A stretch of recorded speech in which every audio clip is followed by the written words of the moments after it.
The shape of the nose can be altered based on the patient's wishes. The entire surgery is performed by making the cuts either inside the nostrils or on the undersurface of the nose so that there are no visible scars left behind of the procedure for anybody to ever know that some sort of a surgery has been performed in the past. When a patient comes seeking change in the shape of the nose, it's not just the shape of the nose that needs to be considered, but we need to consider the entire face. What is important is the overall facial features or balance. We need to take into consideration the height of the upper face and its proportion to the mid face and the lower third of the face. We need to take into consideration the height of the nose and the relation to the lip and the chin. We need to consider the malar eminence or height of the cheek bones and overall achieve a symmetry or better balance in the face. We need to examine and make sure that there are no breathing problems for the patient. The septum in the center is not deviated and is not obstructing the either of the nostrils, and if there is any airway obstruction, we need to remove it at the same time while doing a rhinoplasty. When we start marking, usually we mark the central midline for the patient and check whether there are any deviations of the nose vis-a-vis in relation to the rest of the face. If there are any C-shaped or S-shaped deviations of the nose, even they can be rectified at the same time. Most of the patients who come for rhinoplasty desire to have increase in the height of the nose, to reduce the width of the nose, to make the tip more pointed and sharper, remove the bulbousness of this tip, and some patients in addition seek trimming of the nostrils and making them a bit narrower. At times, some patients have a hump on the nose which they want to erase and make it sharper and flatter.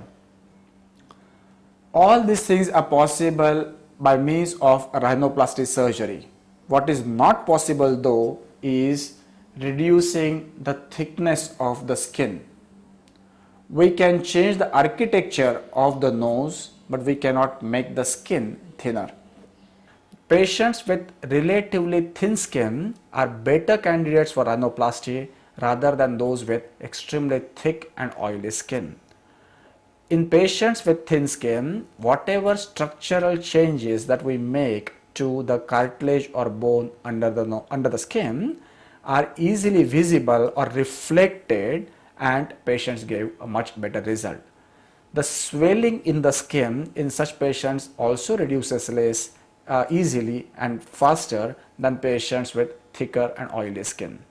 When we are planning for an implant surgery, we can make cuts down here, a small puncture mark just 3 to 4 millimeters in length, or make cuts inside the nostril in order to gain access to the structures of the nose and change their shape. Most of the surgeries for the nose reshaping are done under local anesthesia. Typically, we give 3 injections starting from this point to that point is the first injection. Second injection is given from up there to the nasal bridge, and the third for the columella, and we can make the entire dorsum of the nose numb and the surgery can be performed. The eventual scar of the surgery is either inside the nostril or a small puncture mark down here, which is impossible to recognize at a later date, and one would never know whether somebody's rhinoplasty has been done or not. These are the types of the silicone implants. There are various sizes and shapes available, and we select the one which matches the patient's measurements of the nose and the requirements of the height. Through a small puncture mark in the columella, the implant can be stretched and inserted under the skin, and it fits under the skin onto the nose in order to make the nose sharper and straighter. It also gives a point to the tip of the nose and a good projection. We can change the shape of the nose and make the nose taller, sharper. If the patient has a hump on the nose, that can be erased to make it smoother. If the nostril is very flared, we can tuck it in and make the nostril more vertical or roundish rather than a horizontal nostril. A number of patients have a very broad tip. We can thin out the tip and make it more pointed. At the same time, it's important for the patient to understand as to what is not possible with rhinoplasty. The thickness of the skin of the nostrils cannot be altered with rhinoplasty. The nose skin, if it is very thick, we cannot make it thin, so the thickness of the nostril cannot be drastically changed with rhinoplasty. However, we can remove some underlying flesh under the skin and make it somewhat thinner for the patients. Majority of the patients who come seeking rhinoplasty desire to increase the height of the nose to make the tip slightly pointed and reduce the flare of the nostrils.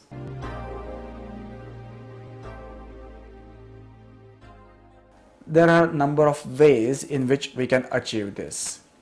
If the augmentation or increase in the height desired is not too great, then we can break the bones of the nose on either side, move them closer and higher, what we call osteotomies. But this procedure is relatively a major procedure and takes longer time for recovery. The other procedure is augmentation rhinoplasty, where we can insert some material under the skin to increase its height. We can either use cartilage or bone or synthetic implants. Cartilage is harvested or removed from behind the ear or from the tip of the rib. Bone can be removed from iliac crest or the pelvic bone, and then this cartilage or bone is sculpted to make a desired shape out of it and then inserted under the skin.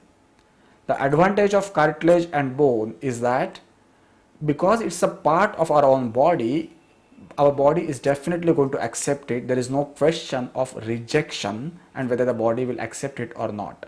However, on the flip side, the patient requires an additional surgery on the said area. Girls or ladies don't like scars on the breast to harvest or remove the part of the rib. The removal of the iliac crest or a pelvic bone is considerably painful for the patients. And the bigger problem is the cartilage and bone both tend to get absorbed over a period. The extent of absorption is variable and unpredictable, and that's the reason the ultimate shape of the nose cannot be totally controlled by us. Worse still, at times it gets absorbed more from one side compared to the other side, and the nose in the post-operative period would appear to be tilted or deviated, and nothing can be done about that. That's the reason most of the patients today prefer synthetic implants. Synthetic implants are ready-made implants of various materials which are used to augment the height of the nose. Broadly speaking, there are two types of synthetic implants: smooth-walled implants and porous implants.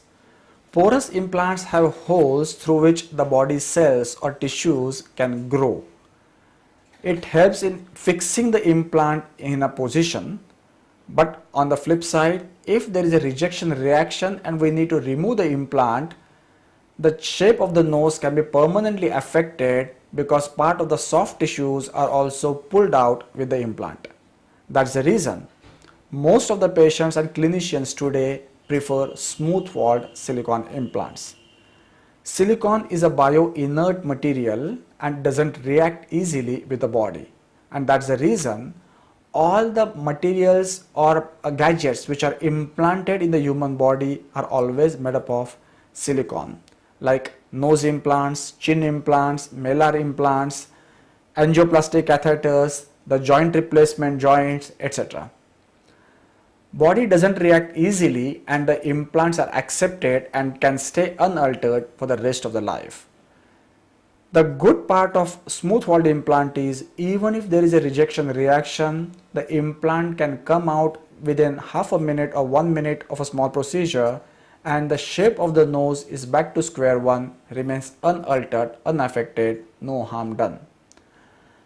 If there is a rejection reaction, there is some swelling, there is redness, some fluid coming out of the nose, some pain.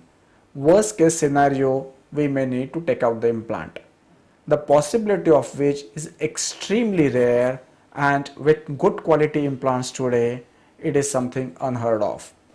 Most of the patients seeking rhinoplasty want increase in the height of the nose, want to make the tip pointed and want to narrow the nostrils. The procedure is done under local anesthesia. The silicone implant can help increase the height and make the tip pointed. A small cut is made on the undersurface of the nostril. Skin is lifted up from the bones and then the silicone implant is inserted just under the skin above the bones. The puncture mark is closed with 6-ethylene, a thread which is thinner than hair and does not leave behind any scar. If patient's nostrils need reduction in flare, part of the nostril can be removed and then it can be tucked in. The resultant scar is hidden in the LR groove and is invisible for anybody. This is how the implant would fit under the skin and it can increase the height of the nose and make the tip pointed. Shape of the implant would decide the angle of the nose taking off from the forehead. Some patients like nose taking off right from the eyebrows and coming down, while in some patients they wish to have an angle at the eyebrows, the nose going in slightly and then taking off. It is not a good idea to make nose very sharp and very pointed, otherwise it doesn't look very natural. The idea is we should do a rhinoplasty in such a way that nobody would realize the surgery has been performed and it looks natural. Even a very crooked nose can be straightened beautifully with the help of implants or rhinoplasty. If the patient has a deviation of the tip or a flattened tip, it can be rectified with tip work or tip plasty alone. But at the same time, if the height of the nose is also to be increased, then implant suits better. The deviations can be rectified with or without implants. If it's possible, we can just remove the deviation and straighten the alignments of the bones and straighten the nose. If at the same time patient seeks increase in height of the nose, then implant is a better option. A very broad looking nose also appears to have narrowed down with implant alone. Now in this patient, the breadth of the nose is not reduced by cutting the bones and shifting them inward, but increase in the height because of the implant, and because the nose now gets a better projection and profile, the nose appears to have become thinner or narrower. If the patients have a double hump, that can be beautifully treated with implant. Some patients require some other surgeries along with the rhinoplasty. For example, this patient had come seeking reduction in the chubbiness or puffiness of her cheeks and she wanted her lips reduced. However, after analyzing the entire face, it was decided to augment her nose and to augment her chin, and that's how the facial balance could be restored after the surgery. Another patient who had come seeking just reduction in the lips and her nose and chin were augmented in order to achieve a better balance. The surgery usually takes half an hour or so and the patients go back home within 1 hour. There are small tapes on the nose which stay in place for 24 hours. Patients report back one day after the surgery to have these dressings removed, and thereafter there are no dressings on the nose. There is some swelling initially after the surgery on the nose which gradually reduces. One or two stitches which are used after the surgery come out within a week. 10 to 15 days down the line, the swelling considerably comes down and appears as if surgery has not been performed. However, in patients with thick oily skin, especially on the tip and alar region, the final result can be seen only after 3 weeks to 6 weeks, and the swelling as the swelling completely goes down, the tip of the nose starts appearing thinner, sharper and pointed. These are some of the results of our patients treated in this clinic.